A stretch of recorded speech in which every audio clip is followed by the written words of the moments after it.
Sustainable Duxbury is a town-wide citizens organization that works to improve the sustainability of Duxbury's natural environment. They're offering a series of events centered on the environment, and PCN stopped into Brown is the New Green, Changing the Way We Think About Dirt, to learn more from the panelists on landscape practices and water resources. Well, the event tonight is the second event in a series of 3 that we're having over the winter, and we titled the whole series Brown is the New Green, because we have we're focusing on soil for your garden, soil for growing foods, soil that you find on your own property. And after we set the series up, we found out that the UN declared 2015 the International Year of the Soil. So we're fitting in perfectly with the whole guidelines. Tonight we have a panel of 4 people from the area who are gardeners and people that'll tell you how to take care of your property, all the shrubs and things on your property, being conscious of not using chemicals, not using commercial fertilizers, trying to use an organic approach, both to your garden and to your property. So a lot of people ask us what the difference between organic lawn care and conventional lawn care is. Conventional lawn care is a product-centered approach, whereas organic lawn care is really more about building healthy soil. Soil is the growing medium that the grass plant grows in. You can take the healthiest grass plant in the world, but if you put it in poor quality soil, it's going to suffer. So what we want to do from the start is to build healthy soil, and after that, the grass really takes care of itself. To me, it's a lot about principle, and the principle is that we've learned throughout the history of mankind to grow vegetables, and they didn't always have synthetic fertilizers or pesticides.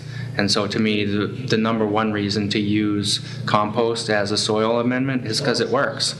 And if you are diligent and add it each fall or each spring and continually work on your soil, you'll end up with great vegetables. And while you build the soil, you'll also learn little tricks and little tips, and things will come to you about how to grow better vegetables. And it's a process. So what do you want to get out of it? You want a lawn?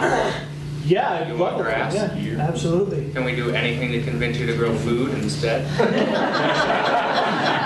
Sorry, I mean, I know. Yeah, or some lawn, right, around I could the use food. I think just in general, to grow your own food is a really rewarding process for someone to go through. You get your hands in the dirt, you get outside, you get to breathe the air, and as your soil grows and as you improve your soil, you'll grow as a gardener, and you'll be able to reap the rewards of that.